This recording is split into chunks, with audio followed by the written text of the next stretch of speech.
Hello and welcome back to Unnati IAS.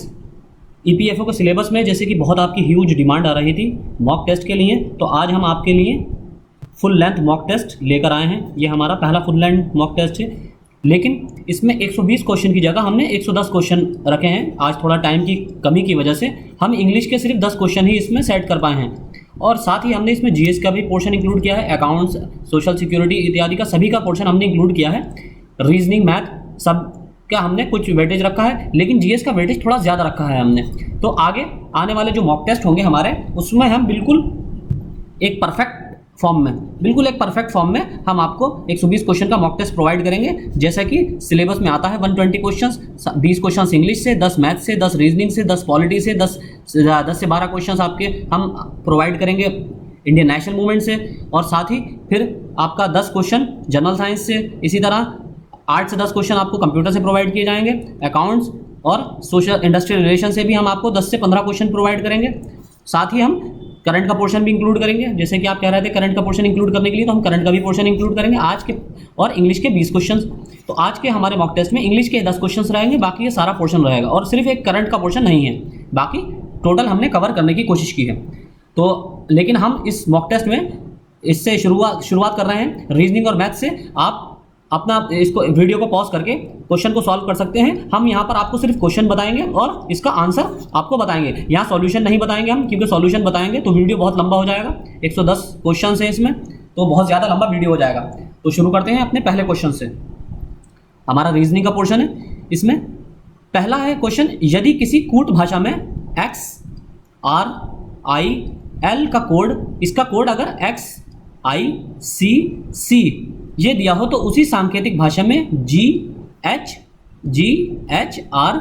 का code क्या होगा, आपको बताना है। ये बाइलिंगुअल टेस्ट है ये भी, जैसे कि हमारे पिछले मॉक टेस्ट भी बाइलिंगुअल आते थे। If the code of XRIL in a code language is XICC, then what will be the code of GHRP in the same sign language, same code language. तो उसका सही आंसर है option सी, GDFD।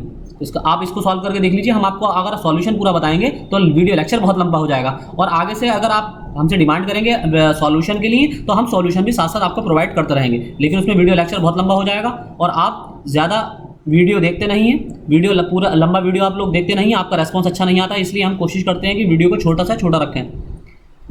लेकिन अगर फिर भी आप डिमांड करेंगे तो हम आपको सॉल्यूशन के साथ ही पूरा प्रोवाइड कर देंगे। सेकंड क्वेश्चन हमारा, किसी सांकेतिक भाषा में पिट नाई टॉम, PITNAETOM, इसका अर्थ है Apple, Apple is green, Apple is green. और नाई फॉर हो, नाई फॉर हो, इसका क्या अर्थ है, green and white, green and white. तो और हो टॉम का, हो टॉम का, इसका अर्थ क्या है, इसका अर्थ है shirt is white, shirt is white. तो आपको क्या बताना है, इसमें बताना है कि उस भाषा में एप्पल का सांकेतिक कोड क्या है। तो आपको इसमें आप सॉल्यूशन तो इसका जानते ही होंगे, जो बैंकिंग और एसएससी के स्टूडेंट्स होंगे, या फिर जो स्टेट लेवल के एग्जाम्स की तैयारी करते होंगे, उनको इतनी रीजनिंग तो आती होगी कि यहाँ से हमें ऐसे क्वेश्चंस में एक कॉमन वर्ड, सारे सेंटेंस के कॉमन वर्ड्स निकाल के अलग कर लेते हैं और हमारा आंसर आ जाता है। तो इसका सही आंसर है ऑप्शन डी, PIT, पिट। पिट सांकेतिक भाषा में एप्पल को पिट लिखा गया है, तो इसका आप इंग्लिश वर्जन भी देख सकते हैं। तीसरा क्वेश्चन है हमारा, अविनाश 100 मीटर दक्षिण की ओर जाता है। अविनाश जो है 100 मीटर, जैसे नॉर्थ साउथ ये चारों दिशाएं हैं, ईस्ट, वेस्ट, नॉर्थ और साउथ। अविनाश कहाँ जाता है, अविनाश को हम यहाँ कंसिडर कर एज्यूम कर लेते हैं, और यहाँ से दक्षिण की ओर 100 मीटर जाता है। फिर इसके बाद वो फिर वहाँ से वो फिर 60 मीटर उत्तर की ओर जाता है। अब यहाँ से वो 60 मीटर दोबारा उत्तर की ओर गया, तो यहाँ से 60 मीटर उत्तर की ओर आ गया, उत्तर की ओर जाता है। फिर वो 30 मीटर पूरब की ओर जाता है। अब वो 30 मीटर पूरब की ओर जाता है, यानी से 30 मीटर पूरब की ईस्ट की तरफ गया। बताएं कि वो अपनी प्रारंभिक स्थान से किस दिशा में है और कितनी दूरी पर है। प्रारंभिक स्थान से किस दिशा में है और कितनी दूरी पर है। तो आपको यहाँ से इसका पाइथागोरस थ्योरम लगाकर आपको निकालना है, क्योंकि पहले 100 मीटर गया, फिर यहाँ से उत्तर की ओर 30 मीटर गया, दोबारा दक्षिण की ओर जाने के बाद 100 मीटर, 60 मीटर उत्तर की ओर गया, फिर इसके बाद यहाँ से 60 मीटर उत्तर की ओर आने के बाद वापस 30 मीटर ये पूरब की ओर गया। तो अब ये यहाँ से किस दिशा में है ये बताना है आपको कि प्रारंभिक स्थान से किस दिशा में है। अब ये होगा साउथ ईस्ट की दिशा में, तो आपको ये दिशा, ये दूरी दी हुई है 60 और ये बची हुई दूरी है 40, और यहाँ से आप इस दूरी को निकाल लेंगे और साथ में इसकी डायरेक्शन भी आ जाएगी, क्योंकि ये जो है ईस्ट वेस्ट है, ये ईस्ट है, तो ये साउथ ईस्ट हो गया आपका। तो इसलिए इसका सही आंसर है 50 मीटर दक्षिण पूर्व, 50 मीटर दक्षिण पूर्व सही आंसर। अगला क्वेश्चन है question number 4, a plus B का अर्थ है कि a b की माँ है। इसी तरह आगे कोड दिए हुए हैं, a डिवाइडेड बाई b, इसका अर्थ है a b का भाई है, a मल्टीप्लिकेशन b, इसका अर्थ है a b का पुत्र है, a माइनस b, इसका अर्थ है a b की बहन है। तो निम्न में से किसका अर्थ c d की बहन है? p plus d divided by c, d minus p divided by c, d multiplication p minus c, c minus p multiplication d। तो आपको इसमें बताना है सही आंसर कि सी डी की बहन है। इसमें से कौन सा जो ऑप्शन है वो इस चीज को ड्राइव कर रहा है कि सी डी की बहन है। तो इसको भी हम वैसे उसी तरह फॉर्मूले में रखते हैं, जिस तरह हम जो साइन लैंग्वेज वाले फॉर्मूले हैं इसी तरह इसको भी हम सॉल्व कर लेते हैं। तो आप वीडियो को पॉज करके सॉल्व कर सकते हैं। इसका सही आंसर है option D, C minus P divided by D. अगला क्वेश्चन, क्वेश्चन नंबर 5, दिए गए समीकरण को संतुलित करने तथा चिन्हों को प्रतिस्थापित करने के लिए गणितीय चिन्हों का सही क्रम समूह चुनिए। यानी कि ये जो ऑप्शन दिए गए हैं, ये मैथमेटिकल साइन जो दिए गए हैं, इन साइन को आपको इन फिल इन द ब्लैंक्स में फिल करना है और उसका सही आंसर पुट करना है, सही आंसर निकालना है। तो choose the correct sequence of mathematical symbols to balance the given equation and replace the symbols. यहाँ पर सिंबल रिप्लेस करके आपको इक्वेशन को करेक्ट करना है। तो इसका सही आंसर है सी। जब प्लस, यहाँ प्लस आएगा, यहाँ प्लस आएगा आपका, और फिर ये डिवाइडेड यानी कि 15 प्लस 24 डिवाइडेड बाई 3 3 के बाद क्या आएगा -6 और इसके बाद equal to 17। 15 plus 24 divided by 3 -6 equal to 17। तो आप इसको सॉल्व कर सकते हैं, इसका यही आंसर आएगा 17। इसमें जो v बोर्ड मास का फॉर्मूला होता है आपको पता ही होगा, v बोर्ड मास, इसके थ्रू हम सॉल्व करते हैं इसको। तो अगला क्वेश्चन है क्वेश्चन नंबर 6, निम्न में से किस अभिव्यक्ति में d ग्रेटर देन और इक्वल टू b तथा c ग्रेटर देन f अभिव्यक्ति निश्चित रूप से सत्य होगी। यानी कि ये कौन सी कंडीशन निम्नलिखित ये जो ऑप्शन दिए गए हैं इनमें से इन दो कंडीशंस को कौन सा ऑप्शन फुलफिल करता है, यानी कि कौन सा ऑप्शन इन दो कंडीशन के अकॉर्डिंग ट्रू है। a ग्रेटर देन और equal to b greater than और equal to c greater than d equal to f। Option B a less than b less than equal to c equal to d greater than f। Option C a less than b less than और equal to c less than और equal to d और d greater than f। और option D है हमारा a less than b greater than equal to c equal to d greater than f। तो इसका सही answer है option B. Option B is the right answer. ए, अब यही हमारा जो ऑप्शन है ये इन दोनों कंडीशन को फुलफिल कर रहा है। इसमें डी ग्रेटर देन और इक्वल टू बी हो जाएगा। देखिए जैसे कि आपने देखा यहाँ बी सी से छोटा है या बराबर है और सी डी के बराबर है।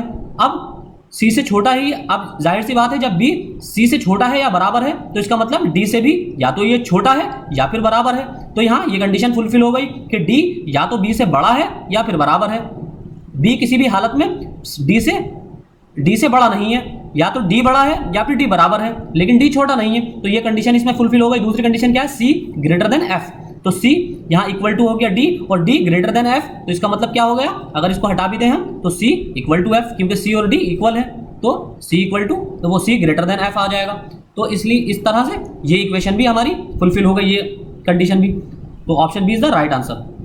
अगला क्वेश्चन है क्वेश्चन नंबर 7, ए और बी दो शाखाओं पर कुछ पक्षी बैठे हैं। यदि शाखा ए से एक पक्षी उड़कर शाखा बी पर बैठ जाता है तो दोनों शाखाओं पर पक्षियों की संख्या समान हो जाती है। किंतु यदि शाखा बी से एक पक्षी उड़कर शाखा ए पर बैठ जाता है तो शाखा ए पर बैठे पक्षियों की संख्या बी पर बैठे पक्षियों की संख्या से दोगुनी हो जाती है। बताएं कि प्रारंभ में शाखा ए पर बैठे पक्षियों की संख्या कितनी थी। A and B have some birds sitting on two branches. If a bird flies from branch A and sits on branch B, then the number of birds on both branches become equal. But if a bird flies from branch B and sits on branch A, then the number of birds sitting on a branch A doubles the number of birds sitting on B. Then what was the number of birds sitting at branch A in the beginning? तो शुरुआत में A पर बैठे पक्षियों की संख्या कितनी थी शाखा A पर? Option A 3, option B 4, option C 5 और ऑप्शन डी 7। तो इसका सही आंसर आप सॉल्व करेंगे इसको, इसका सही आंसर है ऑप्शन डी 7। अगला क्वेश्चन, क्वेश्चन नंबर 8। 10 लड़कों की एक पंक्ति में राम बाईं और 5 स्थान खिसकने पर बाएं छोर से तीसरा हो जाता है। यानी कि एक पंक्ति है, इसमें 10 लड़के हैं, इस पंक्ति में टोटल 10 लड़के हैं और राम बाईं और 5 स्थान खिसकने पर, यानी कि बायां कौन सा होता है? दायां होता है, राइट, आपका राइट, और बायां लेफ्ट। तो बाईं और 5 स्थान खिसकने पर, अगर मान लीजिए राम यहाँ है तो यहाँ से 5 स्थान खिसकने पर 1 2 3 4 5 अगर यहाँ आ जाता है तो यहाँ पर उसकी कंडीशन क्या हो जाती है? खिसकने पर बाएं छोर से तीसरा हो जाता है, यानी कि बाएं छोर से तीसरा। अब यहाँ से दोबारा अगर हम बाएं देखेंगे, दाहिना हमारा बायां ये है, तो बाएं छोर से तीसरा यानी कि 1 2 3 यहाँ पर आ जाता है। तो पंक्ति में दाईं ओर से उसकी प्रारंभिक स्थिति क्या थी? प्रारंभिक स्थिति पूछी है उसने, तो प्रारंभिक स्थिति क्या हो जाएगी आपकी? Option D. Option D is the right answer, 3 हो जाएगी, क्योंकि वो 3 के बाद 5 स्थान खिसका था तो 8 में आया था, इसलिए बाएं छोर से उसकी स्थिति क्या हो गई थी? तीसरी। तो इसका सही आंसर है option D is the right answer. अगला क्वेश्चन, क्वेश्चन नंबर 9। 6 मित्र A B C D E और एफ ये केंद्र की तरफ मुंह करके बैठे हैं। एक कोई ऐसा सेंटर पॉइंट है, यहाँ पर इस केंद्र की तरफ मुंह करके 6 मित्र बैठे हैं, ए बी सी और ये डी और इसी तरह ई, इसी किसी भी फॉर्म में या किसी भी पैटर्न में ये हो सकता है एफ। ये सारे 6 के 6 केंद्र की तरफ मुंह करे हुए बैठे हैं, केंद्र की तरफ, ये ए है। तो वृत्ताकार घेरा बनाकर बैठे हुए हैं। ई डी से बाईं ओर है, ई जो है डी के बाईं ओर है, बाईं ओर किधर को होगा? आपका दायां होगा एंटी क्लॉकवाइज, और बायां क्या होगा? बायां क्या होगा आपका? क्लॉकवाइज, ऐसा होगा बायां।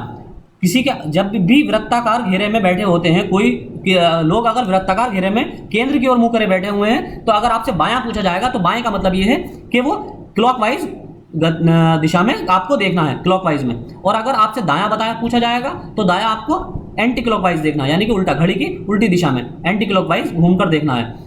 तो अगर ये कंडीशन तब है जब वो लोग जो बैठे हुए हैं उनका मुंह जो है केंद्र की तरफ है, वृत्त के केंद्र की तरफ। अगर वृत्त के केंद्र के अपोजिट है, यानी कि वृत्त के केंद्र की तरफ पीठ है और वृत्त के बाहर की तरफ उनका मुंह है, तो ये कंडीशन अपोजिट हो जाएगी। अगर दायां पूछा जाएगा आपसे तो क्लॉकवाइज हो जाएगा, और बायां पूछा जाएगा तो एंटी क्लॉकवाइज हो जाएगा।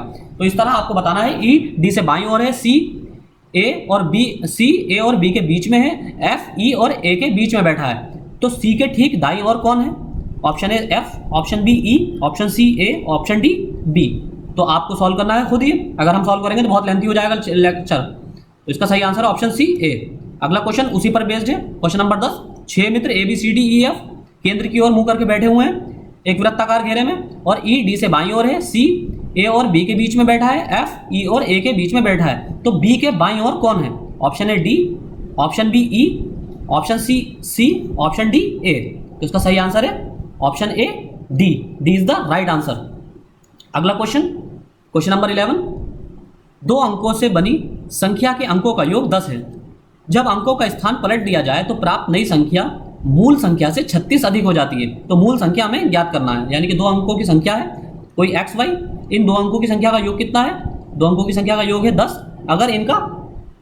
अगर इनके संख्या के स्थान पलट दिए जाएं, यानी कि 10y प्लस x कर दिया जाए, तो इसकी ये मूल संख्या से 36 अधिक हो जाती है, यानी कि ये कितनी हो जाती है? 10x प्लस y प्लस 36 हो जाती है। तो आपको इस तरह से इसको सॉल्व कर लेना है। तो मूल संख्या ज्ञात कीजिए। तो मूल संख्या क्या है? 37। Option A is the right answer, 37। बहुत से क्वेश्चन ऐसे होते हैं मैथमेटिक्स के जो आपको ऑप्शन से भी सॉल्व हो जाते हैं। अगला क्वेश्चन है हमारा क्वेश्चन नंबर 12। राकेश ने एक परीक्षा में 273 अंक प्राप्त किए जो 5% से 5% अधिक थे। यानी कि राकेश ने 273 अंक प्राप्त किए, ये जो नंबर थे ये उस एग्जाम में पास होने वाले नंबर से 5% अधिक थे।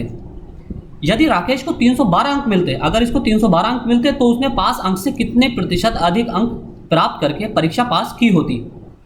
Rakesh scored 273 marks in an examination which was 5% more than the pass percentage. If Rakesh had got 312 marks, he would have passed the examination by obtaining what percentage more than the passing score? तो option A 20%, option B 27%, option C 25% और option D 15%। तो इसको आप solve कर लेंगे, video pause करके आप solve कर सकते हैं। तो इसका सही आंसर है ऑप्शन ए 20%। अगला क्वेश्चन हमारा क्वेश्चन नंबर 13। रमा के व्यय तथा बचत का अनुपात 5:3 है। यहां अनुपात समानुपात के क्वेश्चन है ये। रमा का व्यय एक्सपेंडिचर और बचत सेविंग, इसका अनुपात क्या है 5:3। यदि उसकी आय में 12% की वृद्धि तथा व्यय में 15% की वृद्धि हो जाए, यानी उसकी इनकम और एक्सपेंडिचर, इनकम में कितनी वृद्धि हो जाए 12% की और एक्सपेंडिचर में 15% की वृद्धि हो जाए, तो उसकी बचत में कितने प्रतिशत की वृद्धि हो जाएगी, यानी कि उसके सेविंग में कितने परसेंटेज की वृद्धि हो जाएगी। तो the ratio of Rama's expenditure and savings is 5:3। If his income increases by 12% and expenditure by 15%, then what percentage will his savings increase? Option A 12%, option B 7%, option C 8% और ऑप्शन डी 13%। तो उसका सही answer है option B 7%। 7% is the right answer. आप solve कर सकते हैं आराम से वीडियो पॉज करके। अगला क्वेश्चन, क्वेश्चन नंबर 14। पी तथा क्यू के हिस्सों का अनुपात 5:3 है। अंततः पी अपने हिस्से का 1/5 तथा क्यू अपने हिस्से का 1/3 एक नए भागीदार आर को दे देते हैं। आप हमेशा याद रखिए ईपीएफओ के एग्जाम में आपसे जो मैथ्स के क्वेश्चन पूछे जाएंगे, मैथ और रीजनिंग में, मैथ्स में स्पेशली आपसे प्रॉफिट एंड लॉस के क्वेश्चन बहुत ज़्यादा पूछे जाएंगे और अनुपात समानुपात के क्वेश्चन बहुत ज़्यादा पूछे जाएंगे और एक आपसे इंटरेस्ट बेस्ड क्वेश्चन बहुत पूछे जाएंगे, यानी कि सिंपल इंटरेस्ट और कंपाउंड इंटरेस्ट, इस पर क्वेश्चन बहुत ज़्यादा पूछे जा सकते हैं। तो इन चैप्टर्स को आप अच्छे तरीके से तैयार करिए। तो अंततः पी अपने हिस्से का 1/5 तथा क्यू अपने हिस्से का 1/3 एक नए भागीदार आर को दे देते हैं, जैसे कि हमने पार्टनरशिप फर्म के केसेस में देखा था अकाउंट्स के न्यूमेरिकल में। अब तदनुसार पी क्यू तथा आर के हिस्सों का अनुपात कितना होगा? The ratio of parts of P and Q is 5:3। Finally P gives 1/5 of his share and Q gives 1/3 of his share to a new partner R. Accordingly, the ratio of the shares of P, Q and R will be option A 1:1:1, option B 1:2:1, option C 2:1:1, option D 1:1:2। तो इसका सही answer है option C 2:1:1। अगला question, question number 15। वो संख्या जिसका वर्ग संख्याओं 68 तथा 32 के वर्गों के अंतर के बराबर है। वो संख्या में बताना है कि जिसका स्क्वायर जो है वो 68 के स्क्वायर के और 32 के स्क्वायर के अंतर का जो अंतर आएगा, उसका डिफरेंस आएगा, उसके बराबर है। The number whose square numbers are equal to the difference between the squares of 68 and 32। Option A 36, option B 46, option C 60 और ऑप्शन डी 64। तो इसका सही आंसर है option C 60 is the right answer. अगला क्वेश्चन, क्वेश्चन नंबर 16। 8 क्रमिक संख्याओं का औसत 6.5 है। उनमें से सबसे छोटी तथा सबसे बड़ी संख्याओं का औसत क्या होगा? The average of 8 consecutive number is 6.5। The average of the smallest and largest number among them will be. इसका एक फॉर्मूला होता है, आपको शायद पता ही होगा, तो इसलिए वो फॉर्मूला पुट करने के बाद आप ये क्वेश्चन बहुत ईजिली सॉल्व कर सकते हैं। Option A 4, option B 6.5, option C 7.5, option D 9। तो इसका सही आंसर है ऑप्शन बी 6.5। अगला क्वेश्चन, क्वेश्चन नंबर 17। यदि x equal to 4ab upon a plus b हो तो x प्लस, तो हमें क्या बताना है, x plus 2a upon x minus 2a plus x plus 2b upon x minus 2b। इसकी वैल्यू बताना है, इसकी वैल्यू हमें निकालनी है। तो इसकी वैल्यू क्या होगी? ऑप्शन ए वैल्यू ए होगी, ऑप्शन बी, ऑप्शन सी 0 और ऑप्शन डी 2। तो इसका आंसर आप ये फॉर्मूला आप पुट करके इसका वैल्यू निकाल सकते हैं। तो इसका सही आंसर है option D 2 is the right answer. अगला क्वेश्चन है क्वेश्चन नंबर 18। सर्कस देखने वाले लोगों से पहले दिन 15 रुपये प्रति व्यक्ति, दूसरे दिन 7.5 रुपये प्रति व्यक्ति तथा तीसरे दिन 2.5 रुपये प्रति व्यक्ति के लिए प्रति व्यक्ति लिए गए और तीनों दिनों में सर्कस के दर्शकों की संख्या 2:5:13 के अनुपात में थी। तब तीनों दिनों में प्रति व्यक्ति औसतन कितने रुपए लिए गए? From the people who saw the circus, ₹15 per person was taken on the first day, ₹7.5 per person on the second day, and ₹2.5 per person on the third day. And the number of circus viewers in the entire 3 days was in the ratio of 2:5:3. Then, on an average, how many rupees were taken per person in 3 days? Option A 5 rupees, option B 6 rupees, option C 8 rupees और option D 10 rupees. तो आपने I hope आपने solve कर लिया होगा। तो इसका सही आंसर है ऑप्शन ए 5 रुपीज़। अगला क्वेश्चन नंबर 19, 1000 रुपये पर 2 वर्षों के चक्रवृद्धि ब्याज और साधारण ब्याज का अंतर 25 रुपये है, तदनुसार वार्षिक ब्याज दर कितनी है? बहुत इजी क्वेश्चन रखे हैं हमने, एकदम फॉर्मूला बेस्ड, डायरेक्ट आप फॉर्मूला पुट करके इसका आंसर सॉल्व निकाल सकते हैं। The difference between 2 years compound interest and simple interest at ₹1000 is 25। Accordingly what is the annual interest rate? Option A 5%, option B 7%, option C 10% और option D 12%। तो इसका सही आंसर है ऑप्शन ए 5%। अगला question number 20, चक्रवृद्धि ब्याज की किसी समान दर से कोई धनराशि 2 वर्ष में 2916 रुपये तथा 3 वर्ष में 3149 रुपये 28 पैसे हो जाती है, तो वो धनराशि कितनी है? यानी कि आपको प्रिंसिपल अमाउंट निकालनी है। An amount at the same rate of compound interest is 2916 in 2 years and ₹3149.28 rupees in 3 years. That money is A, option A 2500, option B 2400, option C 2250 rupees और ऑप्शन डी 2000 रुपीज़। तो इसका सही answer है option ए 2500 रुपये 2500 rupees. अब हमारे computer का question section शुरू हो जाता है। क्वेश्चन नंबर 21, कंप्यूटर में सूचना किसे कहा जाता है? What is called information in computer? Option A data को, ऑप्शन बी संख्याओं को यानी कि 2 नंबर्स, ऑप्शन सी चिन्हों को यानी कि साइंस जो होते हैं, सिंबल्स जो होते हैं, और ऑप्शन डी एकत्रित डेटा को, टू कलेक्टेड डेटा। तो बहुत इजी क्वेश्चन, इसी तरह के क्वेश्चन आपसे ईपीएफओ में पूछे जाएंगे। तो इसका सही आंसर है ऑप्शन डी एकत्रित डेटा, टू कलेक्टिंग डेटा को जो है इंफॉर्मेशन की फॉर्म में माना जाता है। क्वेश्चन नंबर 22, सुपर कंप्यूटर क्या है? Super computers are, option A एक साथ बहुत सारे प्रयोक्ता के डाटा प्रोसेस करता है, process multiple user data simultaneously. Option B ये तीव्र तथा महंगी कंप्यूटर सिस्टम है, it is fast and expensive computer system. Option C बड़े संगठनों में उपयोग होता है, are used in large organization. और ऑप्शन डी उपरोक्त सभी यानी कि ये सभी, ऑल ऑफ द अबव। तो बिल्कुल इजी सा क्वेश्चन, ऑप्शन डी उपरोक्त सभी। बहुत इजी, आपसे बिल्कुल बेसिक लेवल के क्वेश्चन पूछे जाएंगे ईपीएफओ के एग्जाम में। कंप्यूटर और अकाउंट्स इन दोनों के आपको बिल्कुल बेसिक लेवल के क्वेश्चंस पूछे जाएंगे। अगला क्वेश्चन है क्वेश्चन नंबर 23, निम्न में से कौन उच्चतम गुणवत्ता वाली आउटपुट प्रदान करता है? Which of the following provides the highest quality output? Option A impact printer, option B non impact printer, option C plotter, option D A और बी दोनों, बोथ ए एंड बी। तो इसका सही आंसर है option C plotter. Plotter जो है उच्च गुणवत्ता वाला प्रिंट प्रदान करता है, प्लॉटर प्रिंटर।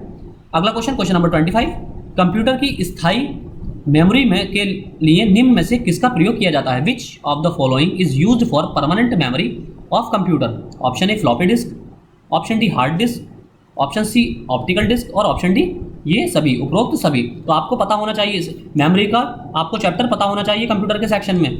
प्राइमरी मेमोरी कौन सी होती है, सेकेंडरी मेमोरी कौन सी होती है, टर्शरी मेमोरी कौन सी होती है, कैश मेमोरी क्या होती है, ये सारे आपको पता होने चाहिए। कैश मेमोरी क्या होती है, रैम किसे कहते हैं, सेकेंडरी आपकी रोम क्या होती है, ईपी रोम क्या होती है, ईपी रोम क्या होती है, और पी रोम क्या होती है, पी रोम क्या होती है। अगला क्वेश्चन नंबर 25, कंप्यूटर भाषा कोबोल किसके लिए उपयोगी है? For whom is the computer language COBOL is useful? Option A व्यावसायिक कार्य, business work, option B graphic कार्य, ग्राफिक वर्क, ऑप्शन सी वैज्ञानिक कार्य, साइंटिफिक वर्क और ऑप्शन डी कोई नहीं, नन ऑफ द अबव। तो ऑप्शन इसका सही आंसर ऑप्शन ए व्यावसायिक कार्य। अगला question number 26, fill in the blanks एक प्रोग्राम है जिससे कंप्यूटर का प्रयोग करना आसान हो जाता है। Is a program that makes using a computer easy? Option A operating system, option B application, option C utility, option D network.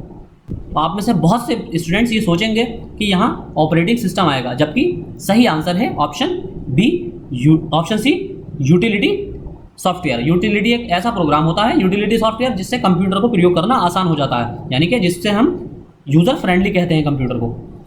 अगला क्वेश्चन है question number 27, local area network में निम्न में से किस मद का प्रयोग नहीं किया जाता है? Which of the following items is not used in local area network?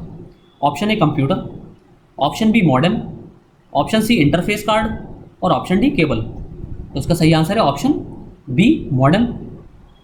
अगला question question number 28, computer virus है एक, computer virus is a option है ऐसा कंप्यूटर प्रोग्राम जो स्वयं की प्रतिलिपियां बना सके, a computer program that can make copies of itself. Option B ऐसा वायरस जो मनुष्यों के स्वास्थ्य को प्रभावित कर सके, a virus that can affect human health. Option C उपर्युक्त दोनों, बोथ ऑफ द अबव, और ऑप्शन डी उपर्युक्त में से कोई नहीं, नन ऑफ द अबव। तो इसका सही आंसर है ऑप्शन ए, एक ऐसा कंप्यूटर प्रोग्राम जो स्वयं की प्रतिलिपियां बना सकता है, a program that can make copies of itself. अगला क्वेश्चन क्वेश्चन नंबर 29, पार्सेक किसका मात्रक है? Whose unit parsec is unit of? Option A दूरी डिस्टेंस, ऑप्शन बी प्रकाश की चमक brightness of light, option C समय, और ऑप्शन डी चुंबकीय बल मैग्नेटिक फोर्स। तो उसका सही आंसर है ऑप्शन ए दूरी, यानी कि डिस्टेंस। पार्सेक जो है दूरी का मात्रक होता है। अगला क्वेश्चन, आपसे मात्रक भी साइंस में पूछे जा सकते हैं, फिजिक्स में आपसे मात्रक भी पूछे जा सकते हैं, और स्पेशली आप फिजिक्स और बायोलॉजी को अच्छे से कवर करिए। हालांकि केमिस्ट्री भी उतनी ही इंपॉर्टेंट है, क्योंकि बहुत ज़्यादा आपको इंडस्ट्री से रिलेटेड भी है। ईपीएफओ का जो सेक्शन है वो इंडस्ट्री से भी रिलेटेड है ये पोस्ट, इसलिए आपको इंडस्ट्री में केमिकल्स का यूज़ होता है, तो आपको केमिस्ट्री भी इसलिए इंपॉर्टेंट है। आपको बहुत से जो स्पेशल जो केमिकल्स होते हैं उनके आपको केमिकल फॉर्मूले पता होने चाहिए। अगला क्वेश्चन है क्वेश्चन नंबर 30, मानव शरीर का भार होता है, the weight of human body is? Option है ध्रुवों पर अधिकतम, maximum at the polar, option B पृथ्वी की सतह पर सब जगह एक समान, uniform everywhere on the surface of the earth, option C विषुवत रेखा पर अधिकतम, maximum at the equator, option D मैदानी भागों की अपेक्षा पर्वतों पर अधिक, more on the mountains than on the plains. तो इसका सही आंसर है ऑप्शन ए ध्रुवों पर अधिकतम। ये आप सभी को पता होगा, स्पेशली ज्योग्राफी जिन्होंने पढ़ी होगी अच्छे से उनको पता होगा। अगला क्वेश्चन क्वेश्चन नंबर 31, वर्षा की बूंदें गोलाकार होती हैं क्योंकि? The rain drops are circular because? Option A वे बहुत ऊंचाई से गिरती हैं, it falls from very high, option B हवा में प्रतिरोध होता है, there is a resistance to air, option C जल के में पृष्ठ तनाव होता है, there is a surface tension in water, और ऑप्शन डी उपरयुक्त में से कोई नहीं, नन ऑफ द अबव। तो इसका सही आंसर है बिल्कुल एकदम फिजिक्स पर बेस्ड क्वेश्चन, जल में पृष्ठ तनाव होता है इसलिए वो उसकी आकृति को गोलाई प्रदान कर देते हैं। अगला क्वेश्चन क्वेश्चन नंबर 32, डॉक्टरी थर्मामीटर के संबंध में निम्नलिखित कथनों पर विचार कीजिए। Consider the following statements regarding clinical thermometers. Statement 1, इसका ताप परास 35 डिग्री सेंटीग्रेड से 45 डिग्री सेंटीग्रेड तक होता है, its temperature ranges from 35 degree centigrade to 45 degree centigrade. Statement 2, इसका उपयोग मानव तथा जानवर दोनों के शरीर का ताप ज्ञात करने के लिए किया जाता है, it is used to find the body temperature of both human and animal. Option A केवल एक, ऑप्शन बी केवल दो, ऑप्शन सी दोनों, ऑप्शन डी कोई नहीं। तो इसका सही आंसर है ऑप्शन सी दोनों। इसका ताप परास 35 डिग्री सेंटीग्रेड से 45 डिग्री सेंटीग्रेड होता है। इसका उपयोग मानव तथा जानवर दोनों के शरीर का ताप ज्ञात करने के लिए किया जाता है। अगला क्वेश्चन क्वेश्चन नंबर 33, थर्मोस्टेट वह यंत्र है जो? The thermostat is the device that? Option A ऊष्मा मापता है, heat measures the heat, option B तापक्रम मापता है, measures the temperature, option C किसी निकाय का तापक्रम स्व नियंत्रित करता है, regulate the temperature of a body, option D किसी निकाय का दाब स्व नियंत्रित करता है, self regulates the pressure of the body. तो इसका सही आंसर है ऑप्शन सी किसी निकाय का तापक्रम स्व नियंत्रित करता है, regulate the temperature of a body. Thermostat क्या होती है? थर्मोस्टेट वो कंडीशन होती है जो किसी टेम्परेचर के किसी बॉडी के टेम्परेचर को रेगुलेट करती है। अगला क्वेश्चन क्वेश्चन नंबर 34, रमन प्रभाव का संबंध। रमन प्रभाव का प्रकाश की उन किरणों से संबंध है जो आर पार जाती हैं। The Raman effect is related to the rays of light that cross through. Option है केवल द्रवों के, only of liquids, option B केवल prism, only prism, option C केवल हीरे, ऑनली डायमंड्स, और ऑप्शन डी सभी पारदर्शी माध्यम, ऑल ट्रांसपेरेंट मीन्स। तो इसका सही आंसर है ऑप्शन डी सभी पारदर्शी माध्यम, ऑल ट्रांसपेरेंट मीडियम्स। अगला क्वेश्चन क्वेश्चन नंबर 35, आवर्धक लेंस क्या होता है? What is a magnifying lens? Option है बहुत फोकस दूरी सहित अवतल lens, concave lens with large focus distance, option B अल्प फोकस दूरी सहित अवतल lens, concave lens with short focus distance. Option C, बहुत फोकस दूरी सहित उत्तल lens, convex lens with large focus distance. Option D, अल्प फोकस दूरी सहित उत्तल lens, convex lens with short focus distance. इसके लिए सबसे पहले तो आपको आवर्धक लेंस पता होना चाहिए कि मैग्नीफाइंग लेंस होते क्या हैं। तो इसका सही आंसर ऑप्शन डी, अल्प फोकस दूरी सहित उत्तल lens, convex lens with short focus distance.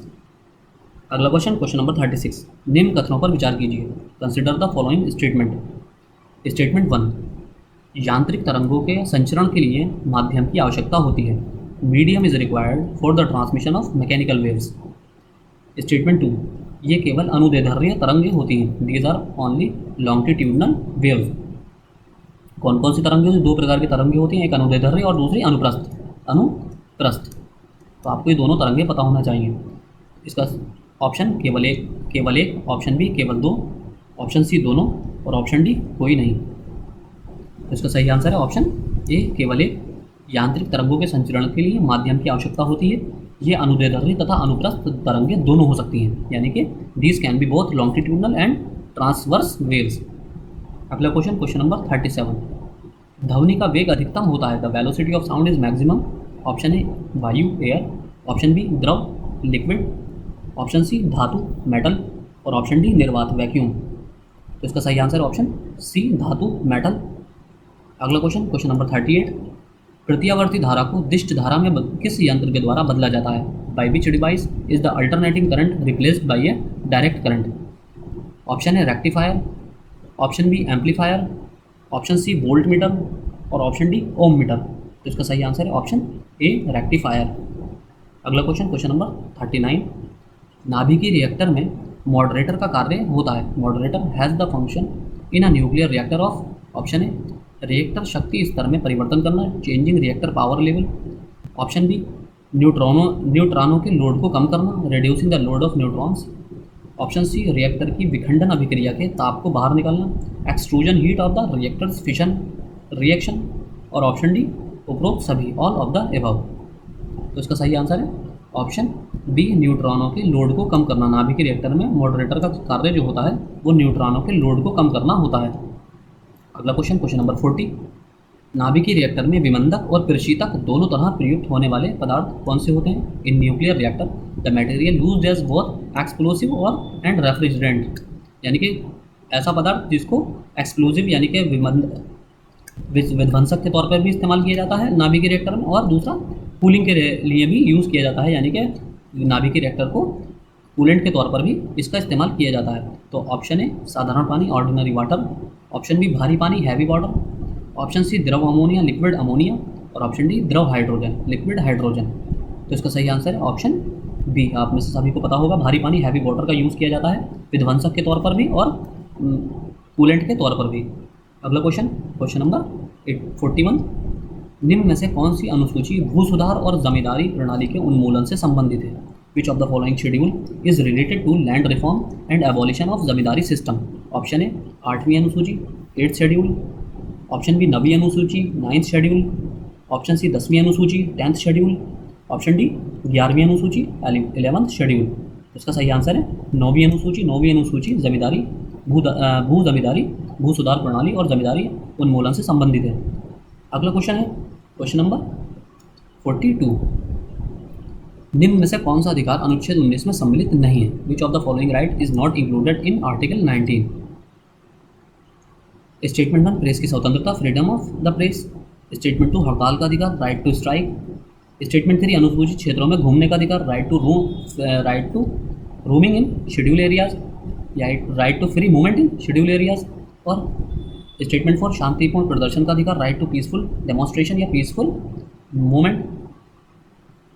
और स्टेटमेंट 5, संगम या संघ बनाने का अधिकार, राइट टू फॉर्म कॉन्फ्लुएंस और association, right to form organisation और एसोसिएशन।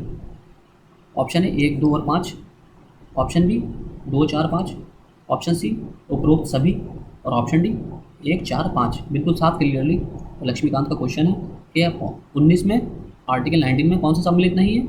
आपको अनुसूचित क्षेत्र में घूमने का अधिकार ये सम्मिलित नहीं है, और बाकी ये 1, 4, 5 ये तीनों जो हैं इसमें सम्मिलित हैं, 1, 4 और 5। और हड़ताल का अधिकार भी भारत सरकार के तहत अनुच्छेद 19 में सम्मिलित नहीं है। तो इसका सही आंसर है ऑप्शन डी 1, 4 और 5।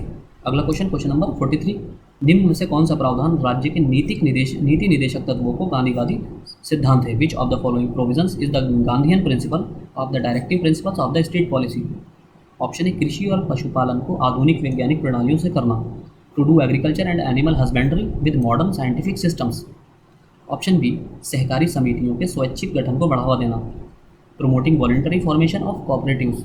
ऑप्शन सी राज्य की लोक सेवाओं में न्यायपालिका को कार्यपालिका से पृथक करना, separating the judiciary from the executive in the public service of the state. Option D गरीबों को निःशुल्क विधिक सहायता उपलब्ध कराना, providing free legal aid to the poor. तो इसका सही आंसर है ऑप्शन डी सहकारी समितियों के स्वैच्छिक प्रावधान को स्वैच्छिक गठन को बढ़ावा देना, और इस प्रावधान को संविधान के 43 बी से संबंधित है, यानी कि आर्टिकल 43 क्लॉज बी से संबंधित ये प्रावधान है। अगला क्वेश्चन नंबर 44, केंद्र राज्यों के मध्य विधायी संबंधों का विवरण संविधान के कौन से भाग में दिया गया है? In which part of the constitution legislative relations between the centre and states are mentioned? Option A भाग 11 पार्ट 11, ऑप्शन बी भाग 12 पार्ट 12, ऑप्शन सी भाग 10 पार्ट 10 और ऑप्शन डी भाग 14 पार्ट 14। तो इसका सही आंसर है ऑप्शन ए भाग 11 जो है अनुच्छेद 245 से 255 तक, आर्टिकल 245 टू 255, पार्ट 11 अनुच्छेद 256 से 263 प्रशासनिक संबंध, और भाग 12 यानी कि पार्ट 12 अनुच्छेद 268 से 293 इसमें वित्तीय संबंधों के बारे में चर्चा है, और भाग 11 में 256 से 263 में प्रशासनिक संबंधों के बारे में चर्चा है। अगला क्वेश्चन नंबर 45, आपातकाल के प्रावधानों के संबंध में सही कथन चुनिए। चूज द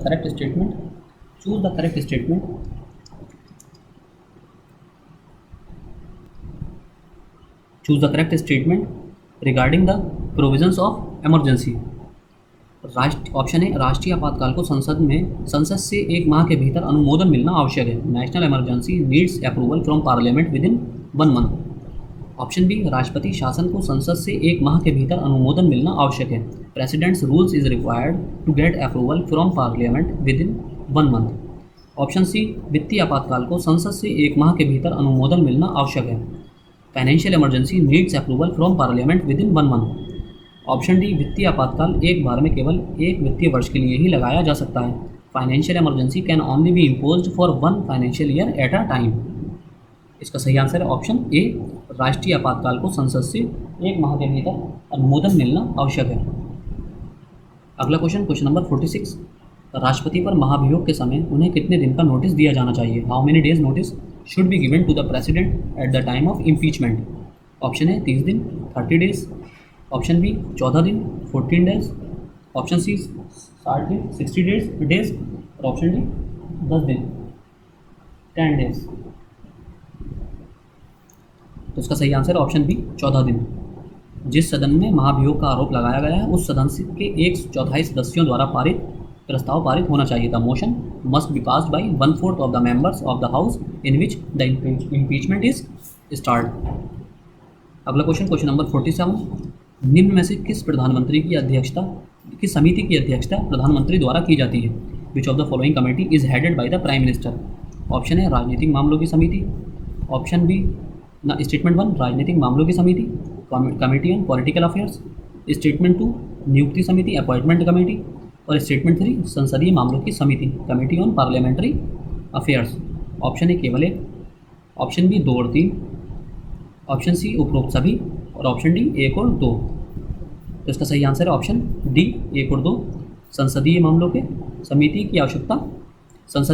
समिति की अध्यक्षता केंद्रीय गृह मंत्री द्वारा की जाती है, यानी कि जिसमें तीसरी जो संसदीय मामलों की समिति है इसकी अध्यक्षता कौन करते हैं? Home ministry of home affairs के द्वारा की जाती है, यानी कि होम मिनिस्टर द्वारा, और बाकी 2 की सदस्य जो अध्यक्षता की जाती है वो प्रधानमंत्री द्वारा की जाती है। अगला क्वेश्चन नंबर 48, निम्न में से सही कथन चुनिए। Choose the correct statement from the following. Statement 1 संविधान का भाग 5 संसद से संबंधित है। Part 5 of the constitution deals with parliament. Statement 2 अनुच्छेद 79 से अनुच्छेद 122 संसद से संबंधित है? Article 79 to article 122 related to parliament. Option A केवल एक, ऑप्शन बी केवल दो, ऑप्शन सी दोनों, ऑप्शन डी कोई नहीं। तो इसका सही आंसर है ऑप्शन सी दोनों। अगला क्वेश्चन नंबर 49, भारत की आकस्मिकता निधि का उल्लेख संविधान में किस अनुच्छेद में किया गया है? ये बहुत इंपॉर्टेंट है ये चैप्टर। आकस्मिकता निधि आपको यहाँ से ज़रूर क्वेश्चन एक आने की उम्मीद है, क्योंकि जैसे कि कोरोना के टाइम में प्रधानमंत्री ने पीएम केयर फंड बनाया है, इसके बाद से बहुत ज़्यादा चर्चा में है, ये बहुत ज़्यादा इंपॉर्टेंट है ये। In which article of the constitution contingency fund of India is mentioned? Option A अनुच्छेद 266, आर्टिकल 266, अनुच्छेद 166, आर्टिकल 166, ऑप्शन सी अनुच्छेद 167, आर्टिकल 167 और ऑप्शन डी अनुच्छेद 267, आर्टिकल 267। तो इसका सही आंसर ऑप्शन डी अनुच्छेद 267। अगला क्वेश्चन नंबर 50, निम्न में से सही कथन चुनिए। Choose the correct statement from the following. Statement 1, न्यायिक समीक्षा के सिद्धांत की उत्पत्ति एवं विकास अमेरिका में हुआ है। The doctrine of judicial review has its origin and development in America. Statement 2, भारतीय संविधान में विस्तृत रूप से न्यायिक समीक्षा का वर्णन किया गया है। Indian constitution describes judicial review in detail.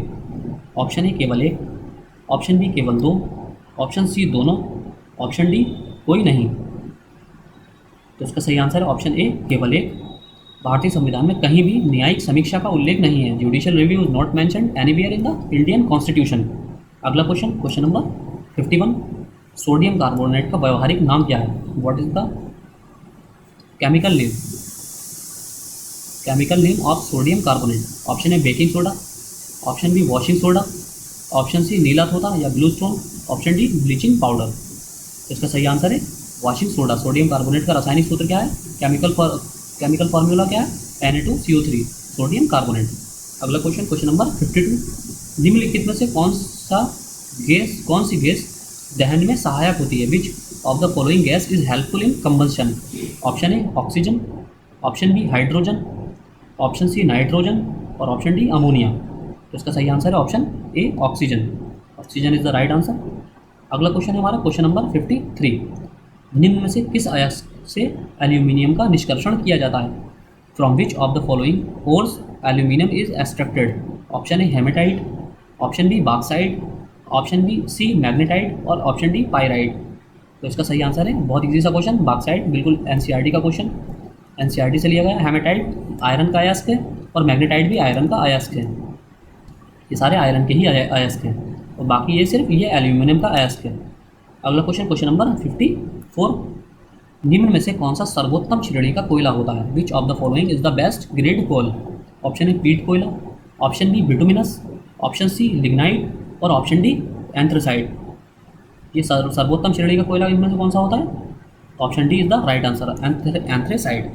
अब हम आपको इसका एक ट्रिक बताते हैं। ये चारों ही कोयले की फॉर्म है, तो इसमें एंथ्रेसाइट ए से, लिग्नाइट, इसके बाद आता है बिटुमिनस, फिर आता है लिग्नाइट और फिर पीट, यानी कि पीट कोयला।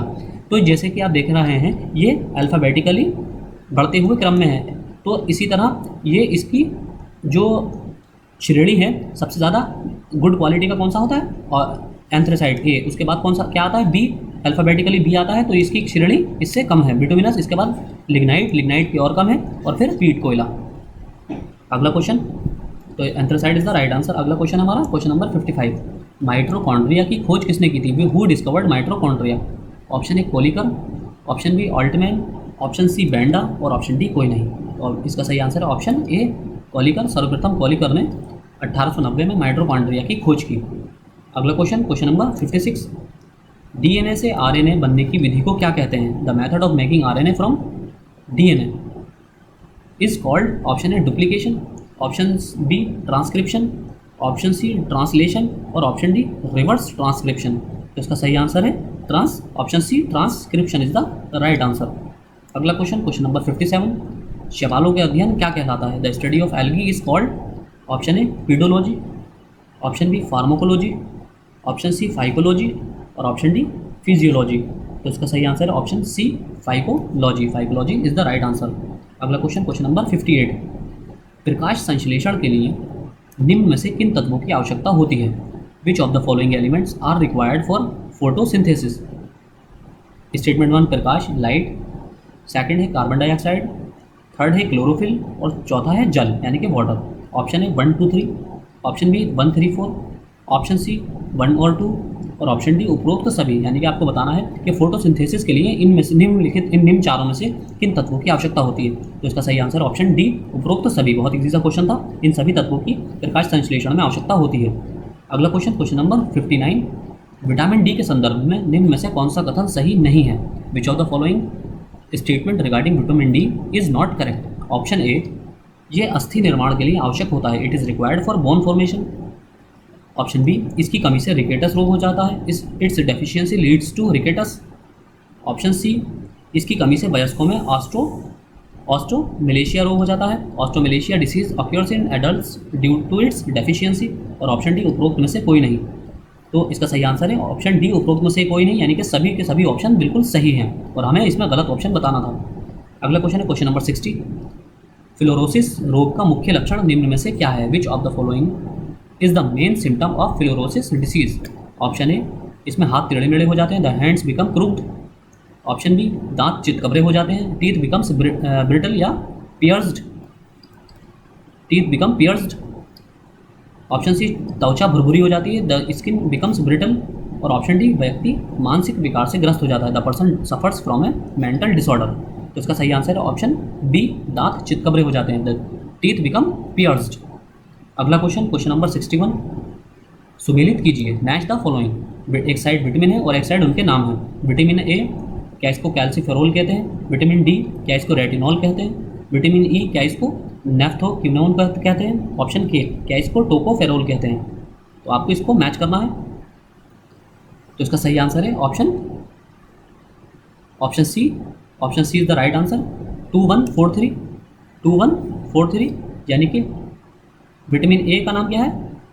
रेटिनॉल। विटामिन ए को रेटिनॉल कहा जाता है, विटामिन डी को नेफ्थोक्विनोन कहा जाता है, विटामिन ई को टोकोफेरोल कहा जाता है, विटामिन ई को टोकोफेरोल कहा जाता है, और विटामिन के को सॉरी थोड़ा गलत होगा, ऑप्शन ए, विटामिन ए को क्या कहा जाता है? रेटिनॉल, विटामिन डी को कैल्सीफेरोल, विटामिन ई को टोकोफेरोल और विटामिन के को नेफ्थोक्विनोन।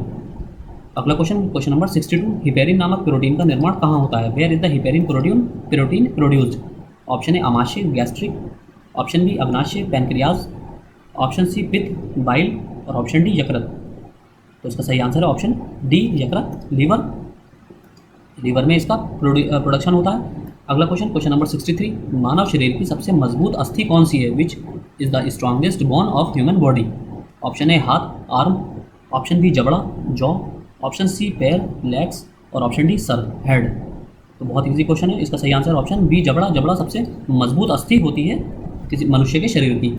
अगला क्वेश्चन, क्वेश्चन नंबर 64, किसी गतिशील वस्तु के वेग में 1 सेकंड में होने वाली वृद्धि को क्या कहते हैं? Increase in velocity of a moving object in 1 second is called? Option A, गुरुत्वाधीन गति ग्रेविटेशनल मोशन, ऑप्शन बी, घूर्णन गति रोटेशनल स्पीड, ऑप्शन सी, त्वरण एक्सेलरेशन, और ऑप्शन डी, आवर्ती गति रिकरिंग स्पीड। तो इसका सही आंसर है ऑप्शन सी, त्वरण वेलोसिटी एक्सेलरेशन। किसी गतिशील वस्तु के वेग में 1 सेकंड में होने वाली वृद्धि को वेग परिवर्तन की धनात्मक दर को अर्थात त्वरण कहते हैं, यानी कि वेलोसिटी कहते हैं। क्वेश्चन नंबर 65, निम्न में से किस प्रकार की मिट्टी निक्षालन की प्रक्रिया द्वारा बनती है? Which of the following types of soil is formed by the process of leaching? Option A, जलोढ़ मृदा एलोवियल सॉइल, ऑप्शन बी, काली मृदा ब्लैक सॉइल, ऑप्शन सी, लाल मृदा रेड सॉइल, और ऑप्शन डी, लेटराइट मृदा लेटराइट सॉइल। तो agriculture वाले students को बहुत अच्छे से पता होगा। लेटराइट मृदा में निक्षालन की प्रक्रिया किस में होती है? ये किस प्रक्रिया के तहत बनती है? निक्षालन की प्रक्रिया के तहत, कि जैसे कि मिट्टी की ऊपरी परत होती है क्रस्ट की, जहाँ ह्यूमस होता है, उसके नीचे जो अलग अलग हॉरिजॉन होते हैं, ओ हॉरिजॉन, ए हॉरिजॉन, और इसी तरह बी सी हॉरिजॉन, ई हॉरिजॉन, तो आर हॉरिजॉन। तो इस तरह के जो हॉरिजॉन होते हैं, यहाँ से जो पानी नीचे जाता है, तो इसको एक तो ये होता है कि इसमें पानी जब ह्यूमस पर आता है, मिट्टी पर आता है ऊपरी सतह पर, तो वो नीचे चला जाता है। और एक कंडीशन वो होती है कि जब पानी अपने साथ साथ मिनरल्स को भी नीचे ले जाता है। तो जब पानी अपने साथ मिनरल्स को भी नीचे ले जाता है, वर्टिकल उसका बहाव शुरू हो जाता है मिनरल्स का, तो यही कंडीशन लीचिंग कहलाती है, इसी को ही लीचिंग कहते हैं। अगला क्वेश्चन, क्वेश्चन नंबर 66, निम्न में से सही कथन चुनिए। Choose the correct statement from the following. Statement 1, भक्ति आंदोलन का विकास 12 नयनार और 63 अलवार संतों ने किया। Bhakti movement was developed by 12 Nayanars and 63 Alvar saints. Statement 2, भक्ति आंदोलन को दक्षिण भारत से उत्तर भारत में रामानंद के द्वारा लाया गया। Bhakti movement was brought from south India to north India by Ramanand. Option A केवल एक, ऑप्शन बी केवल दो, ऑप्शन सी दोनों और ऑप्शन डी कोई नहीं। इसका सही आंसर है ऑप्शन ए केवल एक। भक्ति आंदोलन का विकास 12 अलवार और 63 नयनार संतों ने किया था। अगला क्वेश्चन, क्वेश्चन नंबर 67, गुलाम वंश का अंतिम शासक कौन था? Who was the ruler of slave dynasty, last ruler of slave dynasty? Option A Iltutmish, option B Balban, option C Kaiqubad और ऑप्शन डी रजिया सुल्तान। तो इसका सही आंसर है ऑप्शन सी कैकुबाद। अगला क्वेश्चन, क्वेश्चन नंबर 68, सुमेलित कीजिए मैच द फॉलोइंग। एक साइड राज्य हैं और एक साइड पुरातात्विक अवशेष, आर्कियोलॉजिकल रिमेन्स हैं, आर्कियोलॉजिकल अवशेष, फॉसिल्स। तो पहले है कश्मीर, क्या ये चिरान में है?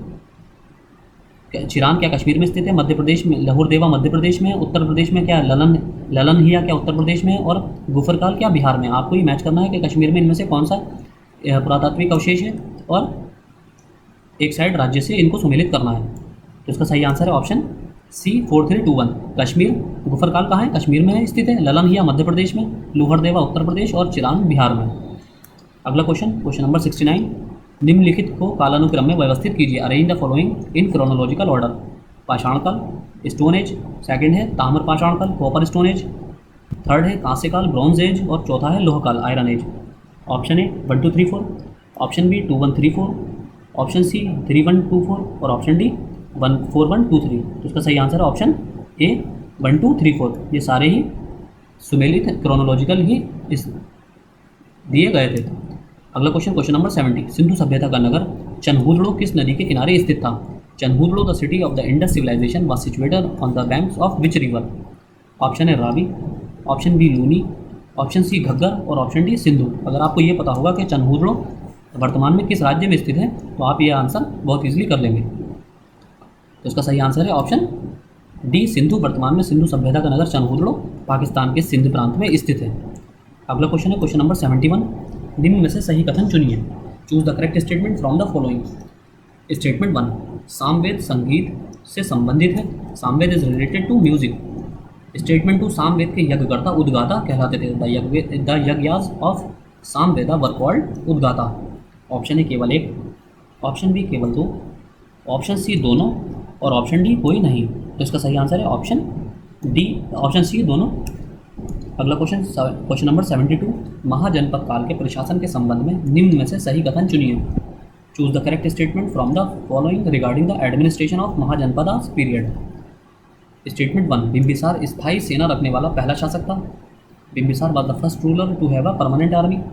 स्टेटमेंट 2, प्रशासनिक सुविधा के लिए राज्यों को ग्राम में बांटा गया था। States were divided into villages for administrative convenience.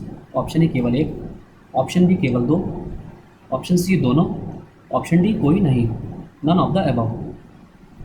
तो इसका सही आंसर है ऑप्शन ए केवल एक। प्रशासनिक सुविधा के लिए राज्यों को मंडलों में बांटा गया था तथा मंडलों को ग्रामों में यानी कि गांवों में बांटा गया था। अगला क्वेश्चन, क्वेश्चन नंबर 73, निम्न में से सही कथन चुनिए। Choose the correct statement from the following. Statement 1, चतुर्थ बौद्ध महासंगीति का आयोजन कश्मीर में हुआ था। The fourth Buddhist council was held in Kashmir. Statement 2, चतुर्थ बौद्ध महासंगीति के अध्यक्ष कनिष्क थे। The fourth Buddhist council was headed by Kanishka. Option A केवल एक, ऑप्शन बी केवल दो, ऑप्शन सी दोनों, ऑप्शन डी कोई नहीं। इसका सही आंसर है ऑप्शन ए केवल एक। चतुर्थ बौद्ध महासंगीति का आयोजन कश्मीर के कुंडल वन में हुआ था और इसके चतुर्थ बौद्ध महासंगीति के अध्यक्ष वसुमित्र तथा संरक्षक कनिष्क थे। यानी कि इसकी अध्यक्षता किसके द्वारा की गई थी? वासुमित्र के द्वारा, और इसके संरक्षक कौन थे? कनिष्क। अगला क्वेश्चन, क्वेश्चन नंबर 74, बौद्ध धर्म के प्रचार के लिए किस भाषा का प्रयोग किया जाता था? Which language was used to promote Buddhism?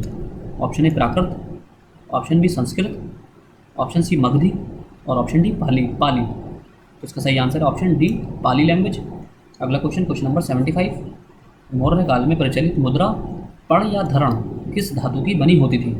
In the modern period the currency पण और धर्म was made of which metal?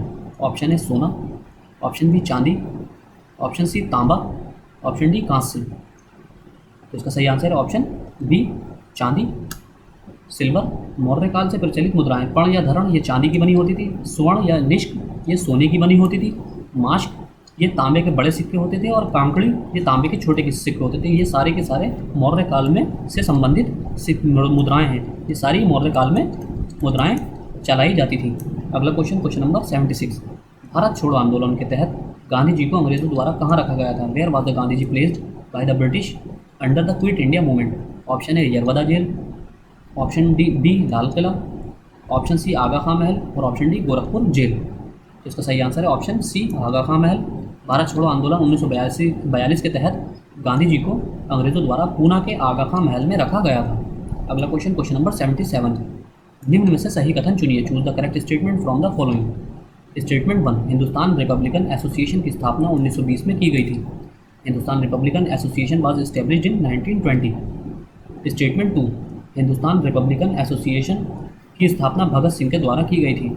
Hindustan Republican association was founded by Bhagat Singh. Option A केवल एक, ऑप्शन बी केवल दो, ऑप्शन सी दोनों, ऑप्शन डी कोई नहीं। तो इसका सही आंसर है ऑप्शन डी कोई नहीं। हिंदुस्तान रिपब्लिकन एसोसिएशन की स्थापना 1924 में की गई थी और इसकी स्थापना चंद्रशेखर आज़ाद द्वारा की गई थी। अगला क्वेश्चन नंबर 78। निम्न में से किस सम्मेलन में भारत शासन अधिनियम को अंतिम रूप प्रदान किया गया? In which of the following conferences the government of India act was finalised? Option A प्रथम गोलमेज सम्मेलन, first round table conference, option B द्वितीय गोलमेज सम्मेलन, second round table conference, option C तृतीय गोलमेज सम्मेलन, थर्ड राउंड टेबल कॉन्फ्रेंस और ऑप्शन डी पूना पैक्ट। तो इसका सही आंसर है ऑप्शन सी तृतीय गोलमेज सम्मेलन, थर्ड राउंड टेबल कॉन्फ्रेंस। अगला क्वेश्चन नंबर 79। दिल्ली दरबार का आयोजन निम्न में से किसके काल में हुआ था? The Delhi Darbar was organised during which of the following viceroy या governor? Viceroy. Option A lord Minto द्वितीय, lord Minto second, option B lord Hardinge second, option C lord Curzon और ऑप्शन डी लॉर्ड डफरिन।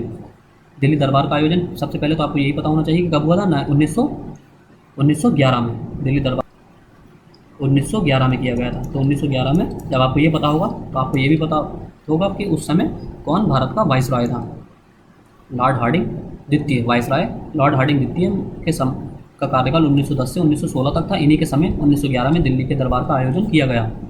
अगला question number 80। Dalhousie की विलय की नीति सर्वप्रथम किस राज्य पर लागू की गई थी? ये हमने कल आपको स्पेक्ट्रम के लेक्चर नंबर 7 में ये हमने डिस्कस किया था।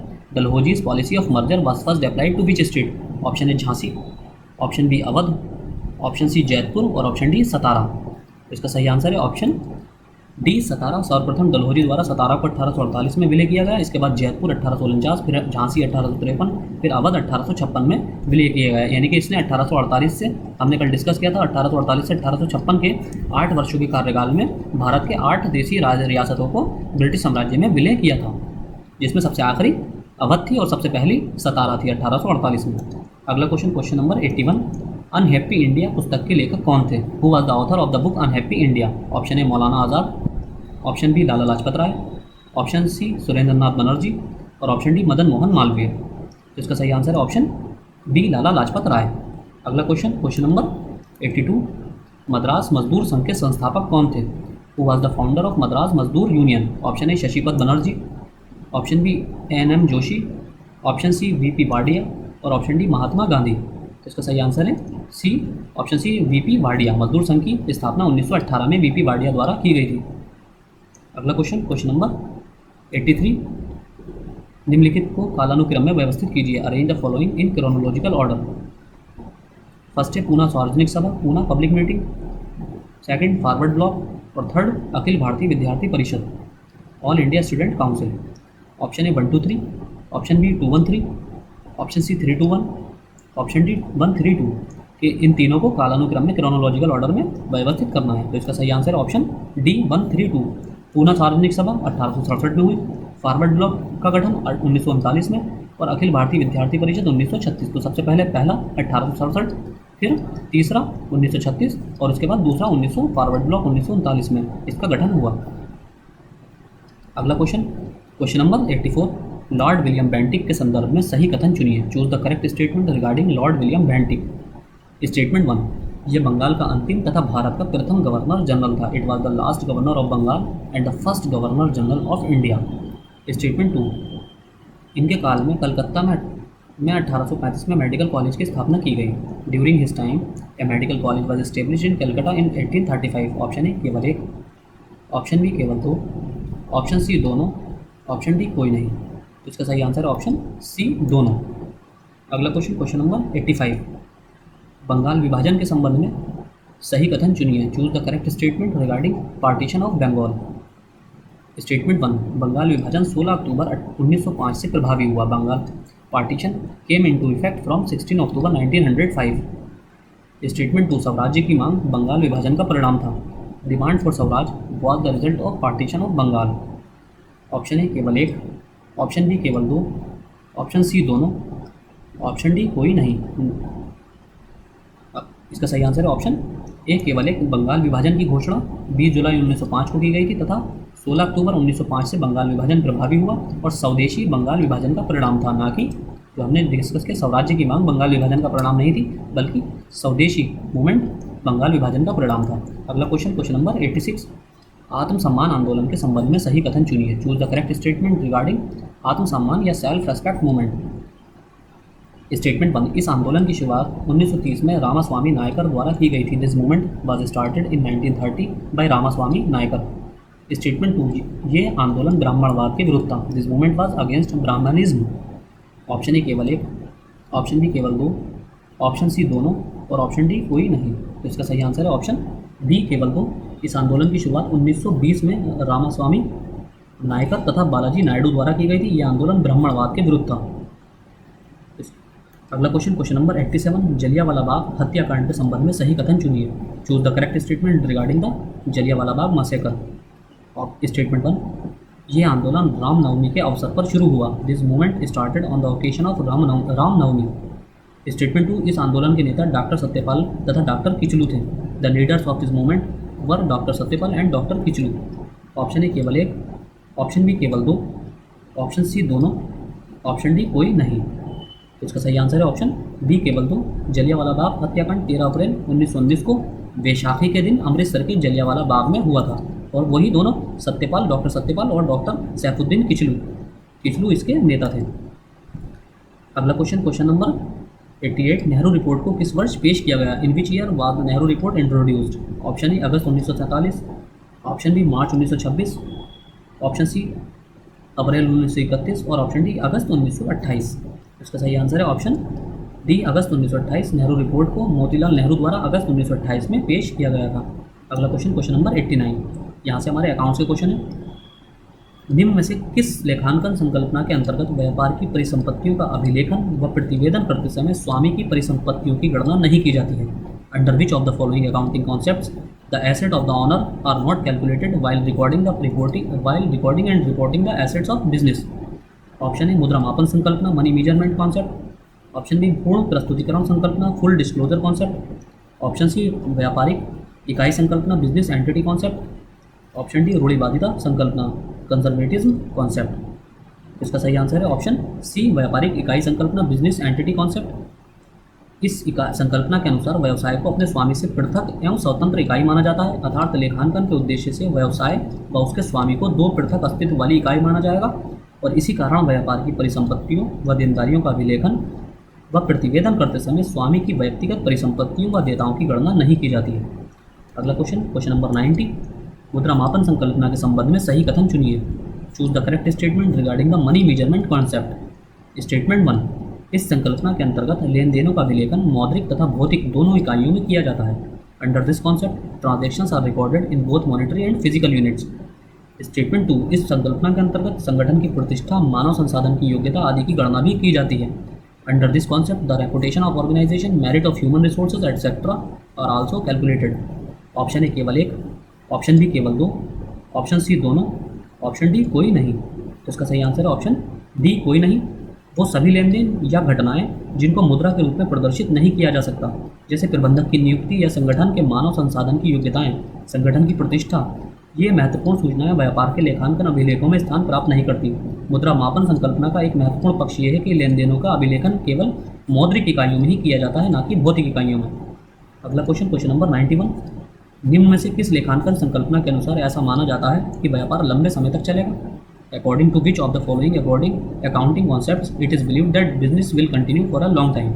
ऑप्शन ए वस्तुनिष्ठता संकल्पना, ऑब्जेक्टिविटी कॉन्सेप्ट। ऑप्शन बी सतत व्यापार संकल्पना, going business concept. Option C लागत संकल्पना, कॉस्ट कॉन्सेप्ट। और ऑप्शन डी लेखांकन अवधि संकल्पना, अकाउंटिंग पीरियड कॉन्सेप्ट। तो बहुत ईजी सा क्वेश्चन है। ऑप्शन बी सतत व्यापार संकल्पना, गोइंग बिजनेस या कॉन्सेप्ट या सस्टेनेबल बिजनेस कॉन्सेप्ट। इस संकल्पना के अनुसार ऐसा माना जाता है कि व्यवसाय लंबे समय तक चलेगा और ये भी कहा जा सकता है कि उसका परिसमापन पूर्व अनुमानित भविष्य में नहीं किया जाएगा। अगला क्वेश्चन, क्वेश्चन नंबर 92, लेखांकन अवधि संकल्पना के संबंध में सही कथन चुनिए। Choose the correct statement regarding the accounting period concept. Statement 1, इस संकल्पना के अनुसार लेखांकन अवधि सामान्यतः 1 वर्ष की होती है। According to this concept the accounting period is usually 1 year. Statement 2, इस संकल्पना के अनुसार एक निश्चित अवधि में व्यापार की वित्तीय स्थिति का पता चलता है। According to this concept the financial position of the business in a given period of time is revealed. Option A केवल 1, ऑप्शन बी केवल 2, ऑप्शन सी 3 दोनों और ऑप्शन डी कोई नहीं। तो इसका सही आंसर है ऑप्शन सी दोनों। अगला क्वेश्चन, क्वेश्चन नंबर 93, लागत संकल्पना के संबंध में सही कथन चुनिए। Choose the correct statement regarding the cost concept. Statement 1, लागत संकल्पना में परिसंपत्ति का मूल्य बाजार मूल्य पर अभिलेखित किया जाता है। In the cost concept the value of the asset is recorded at the market price. Statement 2, लागत संकल्पना में उन सभी व्ययों को शामिल किया जाता है जो परिसंपत्ति को काम में लाने योग्य बनाने के लिए किए जाते हैं। The cost concept includes all the expenses that are incurred to make the asset workable. Option A केवल 1, ऑप्शन बी केवल 2, ऑप्शन सी दोनों, ऑप्शन डी कोई नहीं। तो इसका सही आंसर है ऑप्शन बी केवल 2। क्रय मूल्य में परिसंपत्ति का प्राप्ति मूल्य, परिवहन व्यय, स्थापना व्यय व किए गए व्यय सम्मिलित हैं जो उस परिसंपत्ति को काम में लाने योग्य बनाने के लिए किए जाते हैं। इस संकल्पना के अनुसार लागत की प्रकृति ऐतिहासिक होती है, यानी कि हिस्टोरिकल होती है। जिस रेट पर वो कोई भी मूल्य वस्तु ली गई होती है जो कि परिसंपत्ति की प्राप्ति की तिथि को भुगतान की गई राशि द्वारा व्यक्त की जाती है तथा ये वर्षों के अंतराल में बदलती नहीं है, यानी कि उसको मार्केट वैल्यू पर कंसिडर नहीं किया जाता है, ऐतिहासिक वैल्यू पर कंसिडर किया जाता है। दूसरी ओर बाजार मूल्य पर अभिलेखन विश्वसनीय नहीं होता क्योंकि बाजार मूल्य में समय समय पर परिवर्तन होते रहते हैं। अगला क्वेश्चन, क्वेश्चन नंबर 94, निम्न अधिनियमों को कालानुक्रम में व्यवस्थित कीजिए। Arrange the following acts in chronological order. कारखाना अधिनियम, कर्मचारी प्रतिकर अधिनियम, औद्योगिक विवाद अधिनियम, बाल एवं किशोर श्रम निषेध और विनियमन अधिनियम। Option A 1 2 3 4, option B 4 3 2 1, option C 2 1 4 3, option D 2 3 1 4। तो इसका सही आंसर है ऑप्शन डी 2 3 1 4। कारखाना अधिनियम 1948, कर्मचारी प्रतिकर अधिनियम 1923, औद्योगिक विवाद अधिनियम 1947, बाल एवं किशोर श्रम निषेध और विनियमन अधिनियम 1986। अगला क्वेश्चन, क्वेश्चन नंबर 95, निम्न में से सही कथन चुनिए। Choose the correct statement from the following. Statement 1, पहला कारखाना अधिनियम 1881 में आया। First factory act become into force in 1881। Statement 2, Bombay cotton department के इंस्पेक्टर इन चीफ मूर ने 1872-73 में अपनी रिपोर्ट में सबसे पहले कारखाना मजदूरों की कठिनाइयों की ओर ध्यान आकृष्ट किया। Bombay cotton department inspector in chief Moore first drew attention to the hardships of the factory workers in office report इन 1872-73। ऑप्शन ए केवल 1, ऑप्शन बी केवल 2, ऑप्शन सी दोनों, ऑप्शन डी कोई नहीं। तो इसका सही आंसर है ऑप्शन सी दोनों। अगला क्वेश्चन, क्वेश्चन नंबर 96, कारखाना अधिनियम 1948 के संबंध में सही कथन चुनिए। Choose the correct statement regarding the factories act 1948। Statement 1, इस अधिनियम के अनुसार कारखाना उस स्थान को कहा जाएगा जहां 15 लोग कार्य करते हैं तथा कार्य शक्ति की सहायता से किया जाता है। According to this act the factory will be called the place where 15 people work and the work is done with the help of power. Statement 2, या with the help of electricity. बिना शक्ति की सहायता से कार्य करने वाले स्थान पर 20 लोग होने पर उसे कारखाने की श्रेणी में रखा जाएगा। If there are 20 people working without the help of power और electricity such place will be considered as factory. Option A केवल 1, ऑप्शन बी केवल 2, ऑप्शन सी दोनों और ऑप्शन डी कोई नहीं। इसका सही आंसर है ऑप्शन बी केवल 2। कारखाना, इसकी परिभाषा क्या है? जहाँ काम करने वालों की संख्या 10 है और वहाँ निर्माण प्रक्रिया शक्ति की सहायता से या इलेक्ट्रिसिटी की सहायता से की जाती है तथा यदि शक्ति की सहायता के बिना काम करने वालों की संख्या 20 है, यानी कि इलेक्ट्रिसिटी मतलब या तो मशीनरी की सहायता से हो रही है या फिर वो मशीनरी इलेक्ट्रिक जनरेशन के थ्रू चल रही है, और अगर बिना मशीनों के हो रहा है तो उसमें 20 लोग होने चाहिए तो उसे कारखाना माना जाएगा। अगला क्वेश्चन, क्वेश्चन नंबर 97, औद्योगिक विकास को सामान्यतः कितने भागों में बांटा गया है? Industrial development is generally divided into how many parts? Option A 1, option B 2, option C 3, option D 4। तो इसका सही आंसर है ऑप्शन सी 3। सुविधा की दृष्टि से औद्योगिक विकास के इतिहास को 3 भागों में बांट सकते हैं। प्रारंभिक काल 1850 से 1918 तक, प्रगति काल डेवलपमेंटल पीरियड 1919 से 1945, और पूर्ण पूर्णता और स्वतंत्रोत्तर काल maturity and post independence period 1946 से अब तक। अगला क्वेश्चन, क्वेश्चन नंबर 98, औद्योगिक विवाद के संबंध में समझौता बोर्ड के संबंध में सही कथन चुनिए। With regard of industrial dispute choose the correct statement regarding board of conciliation. Statement 1, board में अधिक सदस्यों की अधिकतम संख्या 5 होगी। The maximum number of board members will be 5। Statement 2, आधे से अधिक सदस्यों में मिलकर कोरम का गठन होगा। A quorum will be formed consisting more than half the members of the board. Statement 3, board का अध्यक्ष, नियोजक तथा कर्मकार दोनों में से किसी से संबंधित नहीं होगा। The chairman of the board shall not be related to either the employer and the worker. Option A केवल एक और 2, ऑप्शन बी 2 और 3, ऑप्शन सी 1 और 3, ऑप्शन डी उपरोक्त सभी। तो इसका सही आंसर है ऑप्शन बी 2 और 3। बोर्ड के सदस्यों की संख्या 3 या 5 अतिरिक्त सदैव विषम होगी। अधिकतम सदस्यों की संख्या का उल्लेख नहीं है। बोर्ड का अध्यक्ष किसी भी पक्ष का प्रतिनिधित्व करने वाला पूर्ण रूप से स्वतंत्र व्यक्ति होगा। उसकी नियुक्ति समुचित सरकार अपने विवेक से करेगी। बोर्ड में 5 सदस्य हैं तो 3 सदस्यों से कोरम का गठन होगा। बोर्ड में 3 सदस्य हैं तो 2 सदस्य कोरम का गठन करेंगे। आधे से अधिक सदस्य कोरम का गठन करेंगे। अगला क्वेश्चन, क्वेश्चन नंबर 99, लेखांकन अभिलेखन के संबंध में सही कथन चुनिए। Choose the correct statement regarding accounting records. Statement 1, लेखांकन का अभिलेखन कम से कम 2 खातों में होता है। Accounting is recorded in at least 2 accounts. Statement 2, लेखांकन के अंतर्गत रोकड़ से किसी वस्तु का क्रय करना देना पक्ष होता है। Under accounting, purchasing of an item from cash is give aspect या ऑप्शन ए केवल 1, ऑप्शन बी केवल 2, ऑप्शन सी दोनों, ऑप्शन डी कोई नहीं। तो इसका सही आंसर है ऑप्शन ए केवल 1। लेखांकन के अंतर्गत रोकड़ से किसी वस्तु का क्रय करना लेना पक्ष होता है या ना कि देना पक्ष। अगला क्वेश्चन, क्वेश्चन नंबर 100, कोई प्रलेख जो किसी सौदे की प्रमाणिकता प्रदान करता है क्या कहलाता है? एक document that gives authenticity to a transaction is called. Option A रोकड़ प्रलेख, कैश डॉक्यूमेंट, ऑप्शन बी विक्रय प्रलेख, सेल्स डॉक्यूमेंट, ऑप्शन सी स्रोत प्रलेख, सोर्स डॉक्यूमेंट, ऑप्शन डी जमा प्रलेख, डिपॉजिट डॉक्यूमेंट्स। इसका सही आंसर है ऑप्शन सी स्रोत प्रलेख। व्यवसाय में विभिन्न प्रकार के सौदों के लिए कई प्रकार के प्रलेखों का उपयोग होता है। सौदों के अभिलेखन के लिए आवश्यक है कि उनका प्रमाण उचित प्रलेख हो, जैसे रोकड़ पर्ची यानी कि कैश स्लिप, पे इन स्लिप, विक्रय बिल यानी कि आपके sales bill, invoice sales bill, जमा पर्ची, पे इन स्लिप, चेक, वेतन आदि द्वारा किया जा सके। कोई प्रलेख जो किसी सौदे को प्रमाणिकता प्रदान करता है स्रोत प्रलेख या सोर्स डॉक्यूमेंट और वाउचर कहलाता है। अब हमारा इंग्लिश का section, question number 101, fill in the blanks of these pens will you take. यहाँ पर क्या फिल इन द ब्लैंक्स आएगी? Option A whose, option B which, option C whom और ऑप्शन डी हु। तो इसका सही आंसर है option B which of this pens will you take. अगला question, question number 102, they wanted to money to purchase certain things for dash and to donate to the colleagues. Option A them, option B themselves, option C our selves, option D my self. तो इसका सही answer होगा option B themselves. अगला question, question number 103, these mangoes are rotten through dash away. Option A they, option B that, option C those, option D them. तो इसका सही answer है option D them. अगला question, question number 104, it was hot dash that day and the cable suffered the brunt of the heat। Option A treacherously, option B acceptably, option C unfailingly और option D unbelievably। तो इसका सही answer है option D unbelievably। अगला question, question number 105, the principal and staff have made dash efforts to enable the students to attend college on the days of bus strike. Option A integrated, option B deliberate, option C concerted, option D systematic.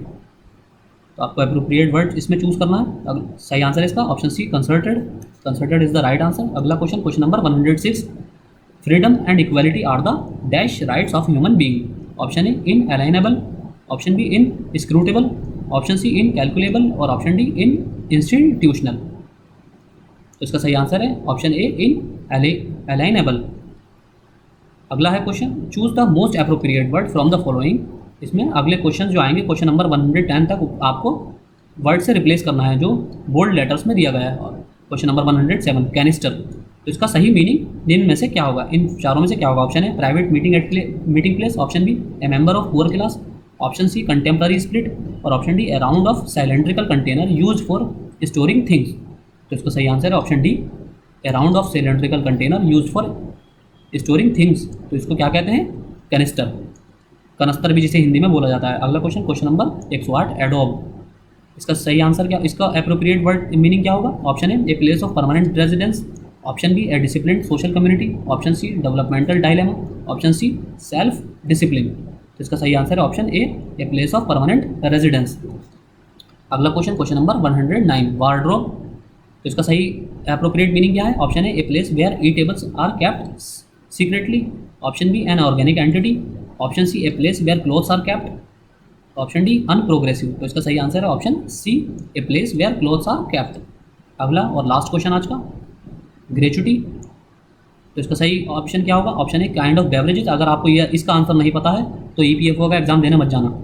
Option B money paid to employees on retirement, option C a place where books and other things are kept, और option D an examination of dead body. तो इसका सही answer है option B money paid to employees on retirement. तो आज के lecture में हमारे इतना ही। तो अगला अब हम मॉक टेस्ट लाएंगे। तब तक के लिए थैंक यू।